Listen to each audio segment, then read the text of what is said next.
بسم اللہ الرحمن الرحیم۔ ایک ملک میں ایک بادشاہ حکومت کیا کرتا تھا۔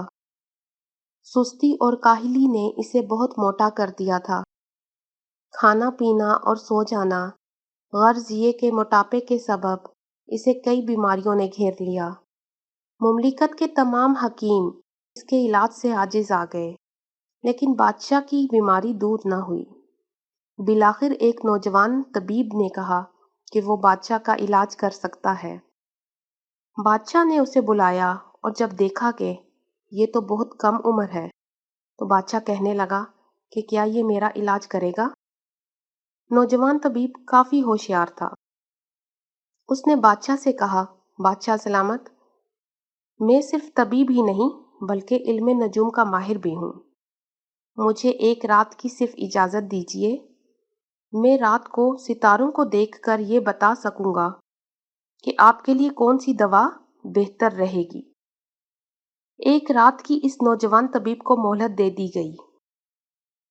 صبح سویرے نوجوان دربار میں حاضر ہوا اور عرض کی، بادشاہ سلامت، اگر جان کی امان پاؤں تو کچھ عرض کروں۔ بادشاہ نے وعدہ کیا کہ تمہاری جان کی امان دیتے ہیں۔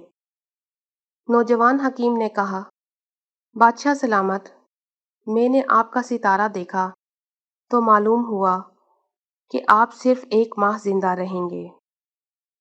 اس مدت میں علاج پر کثیر رقم خرچ کرنے کا کیا فائدہ؟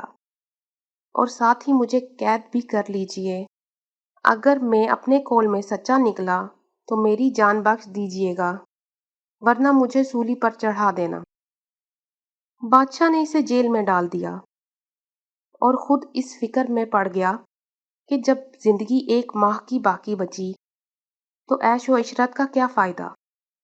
کیوں نہ اپنی زندگی کے آخری لمحوں میں رعایا کی خبر گیری کروں، ان کے مسائل حل کروں۔ اسی فکر میں بادشاہ کے شب و روز گزرنے لگے۔ 1 ماہ کے بعد مر جانے کی فکر دن بدن بڑھتی رہی اور اس غم کے سبب وہ ضعیف اور کمزور ہو گیا۔ جب 28 دن گزر گئے تو بادشاہ نے اس نوجوان حکیم کو طلب کیا اور کہا، اے نوجوان، مجھے تو موت کے آثار نظر نہیں آتے، البتہ الٹا میں صحت یاب ہو رہا ہوں اور میرا موٹاپا ختم ہو چکا ہے، فالتو چربی پگھل گئی اور تندرستی نصیب ہو گئی ہے۔ تیرے جھوٹ پر تجھے سزا دی جا سکتی ہے، مگر تیرے جھوٹ بولنے سے مجھے فائدہ ہوا، اس لیے میں تجھے معاف کرتا ہوں۔ مگر یہ بتاؤ کہ تم نے جھوٹ کیوں بولا؟ حکیم نے کہا، بادشاہ سلامت، میں نہ غیب کا علم رکھتا ہوں اور نہ علم نجوم کا ماہر ہوں اور نہ ہی میں کسی کی موت و حیات کے بارے میں بتا سکتا ہوں۔ جب مجھے اپنی ہی موت و حیات کا علم نہیں تو دوسروں کی موت و حیات کیسے بتا سکتا ہوں؟ دراصل آپ کی بیماری کا علاج آپ کے موٹاپے کو دور کرنے میں تھا۔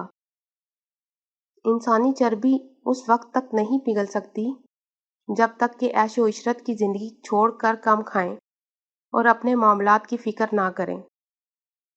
جب آپ کو موت کی فکر و غم لاحق ہوا تو آپ کی جسم کی چربی نے پگھلنا شروع کر دیا اور آپ صحت مند ہو گئے۔ بادشاہ اس کی بات سن کر بہت خوش ہوا اور اسے رہائی کے ساتھ ساتھ انعام اور اکرام سے نوازا۔